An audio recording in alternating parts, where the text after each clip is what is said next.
Hey guys, welcome back to the channel. Behind me I got a 2016 Honda Accord, and the owner brought it in because he was driving and the whole dashboard lit up like a Christmas tree. We went ahead and we diagnosed it. Turns out the ABS wheel speed sensor in the rear has gone bad, causing the ABS check engine light and every other light to come on, causing fault codes. So we're gonna go ahead and replace that today. Now before we go ahead and begin, guys, if you guys haven't subscribed to the channel, hit the subscribe button down below. It definitely helps the channel grow, and definitely smash that like button because it helps the channel out. So with that said, let's go ahead and get started on today's video. So on this particular car, guys, we are already at the driver's rear, which is where the sensor that we have found has a fault. It's not reading correctly at speed and it's kind of skipping. That's the reason why it's not reading correctly and why it's failing. So we went ahead and we took the tire off, and what I'm going to do is bring you guys in and position you so you guys can see where the location is. Now I will try to move this nice and slow, but if you look right there, that is our wheel speed sensor. It's typically located towards the front on these vehicles. There's one 10mm bolt holding it in, and then we have a wire that fishes through to the body. But what I'm gonna do first is go ahead and unbolt this and get this out of the hole, and then we will raise the car up and go ahead and show you where the rest of the wiring connects to and clips onto. Alright guys, so I'm going to move the camera a little bit here just for positioning, and what we're going to do is just take my 3/8 Milwaukee gun with a 10mm, and I'm just going to remove that 10mm bolt. It's actually quite easy on these. Now the bolt is the easy part, unless the car is very old. Now this one is fairly new. This will typically come out of its hole just like that. You just pull it straight out. Sometimes as these cars age and get older, or even if you're working on an older car, you may find that this ABS wheel speed sensor does not come off quite easy, and that's typically because you'll have a bunch of rust and stuff that grows on the inside of this hole. It'll swell and it'll keep pressure on here, so you can't really remove it. In that case, what I do, just to show you guys, and I'll put this back in, is I will grab a pair of pliers and I'll just slowly wiggle it out, and they will typically come out. And if they don't, if they break, what you have to wind up doing is going in there and just drilling through the plastic with an appropriate size drill bit, being very careful not to hit the bearing or axle or anything. Sometimes you may have to remove the wheel bearing if you have to wind up doing it that way, but what I always do sometimes is check the back. If the sensor comes out to the back portion and there's clearance, you're good. If it's a sealed bearing like this one, you will have to probably remove that wheel bearing because it will give you issues. So it's a little bit more advanced if it comes to that. Now our car is a 2016. She doesn't have that many miles. You guys can see it came off flawlessly. Now that we have that off, what we're going to do is go ahead and lift the car up some more, and I'll show you guys where the connectors are for disconnecting it. So now we are underneath the car. This is where our ABS wheel speed sensor is. Our wheel is located just about here. And to disconnect this, what we're going to do is go ahead and pull out on these grommets. Sometimes they come off easy, sometimes they will fight you. Just wiggle them back and forth. There's going to be 2 grommets on this particular one, and I just wiggle them like so. They come off fairly easy. Then what we're going to have here is this clip that holds it onto the body. These you got to be careful with. They can break, they can be quite fragile. So what I'm gonna do here is try to pull on this, and she's not really coming off easy, so I'm gonna have to get a tool. Give me one quick second, I'll be right back, guys. With the tool in hand, which is basically a clip popper, what I'm going to do is find the best way to get in here, and we are just going to try to get this underneath and pop it off. Now it's very difficult to get in here. This is a really tight area, plus I do not want to break this, so let me see if I can sneak up here through the back. I'm just gonna pull on this wire a little bit, and I want to be very careful because I don't want to break this little plastic connector piece. Usually I try to get them off in one piece. Now I can separate the halves and try to disconnect it that way. However, I would prefer to show you guys on the bench how to disconnect it if I can do so, which right now is looking like is going to be a failed attempt because this thing is not wanting to budge. Okay, so it's not wanting to budge in that position. So what we're gonna do is just use our tool, and what you can do on these also, if you can't remove it, you can push this little clip portion in here, and as you push on that, and I know I'm probably covering up the camera a good amount here, you should be able to release the little holding clip.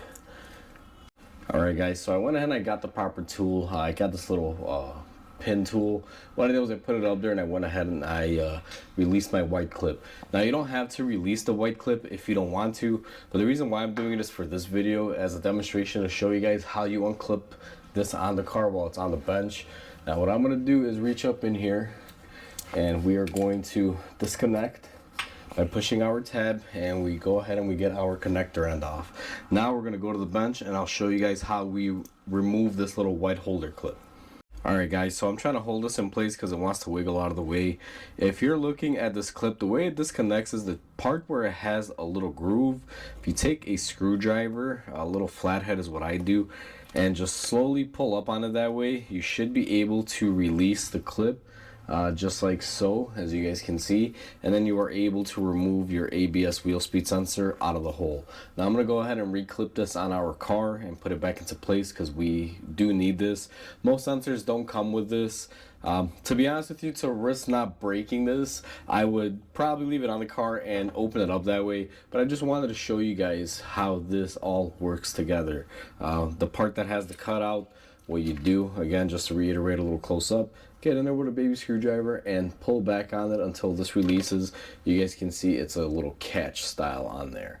I don't know how well the camera can see that, but we're gonna go ahead and reinstall this on the car. It just pushes right into there, and then once I have that done, we're gonna go ahead and reinstall our sensor.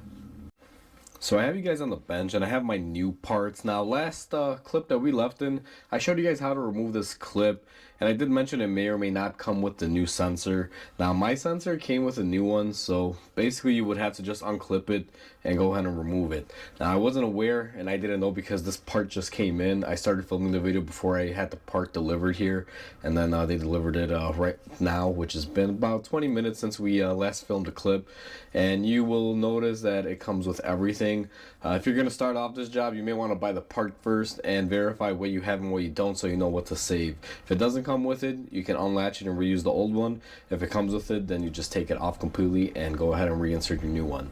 So I'm going to take off the one I just reinstalled and we're going to reinstall our sensor. To reinstall this, it's actually going to be quite simple. I'm just going to start off by clipping our connector piece into the frame, and it goes in just like that. And what I'm going to do next, guys, is go ahead and start hooking it back up in our little placeholders. This new sensor is very curved, I guess you could say, because ever since it was made, it's been sitting in a box, so it's very flexible and it wants to conform back to an roundish kind of a shape, however they had folded it in the box. So if it'll fight you a little bit, make sure we get this all the way in here, which it is.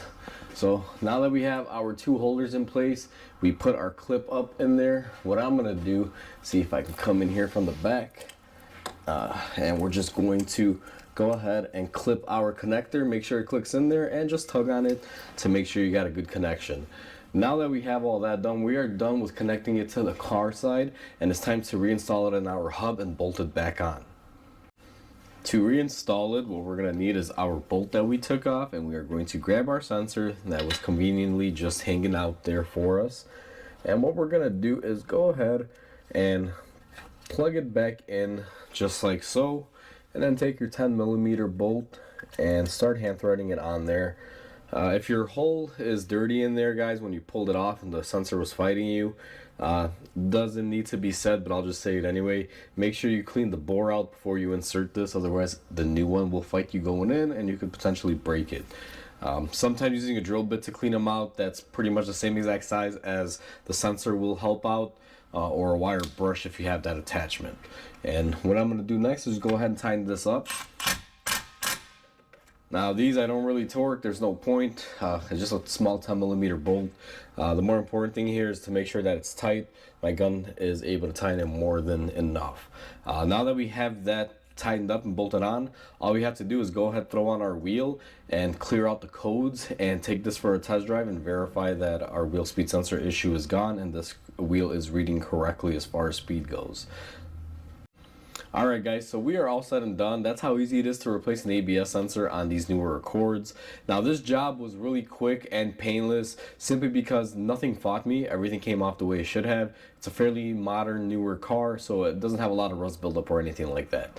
So this is pretty much the best case scenario. Like I said, if it breaks in there, it's a little bit more challenging, but you are able to get it off. Just a little bit more work, not too horrible at best. But either way guys, hope you guys enjoyed this video. Please comment, like, and subscribe because it definitely helps the channel grow. Hope you guys have a wonderful day, and I'll catch you guys on the next video.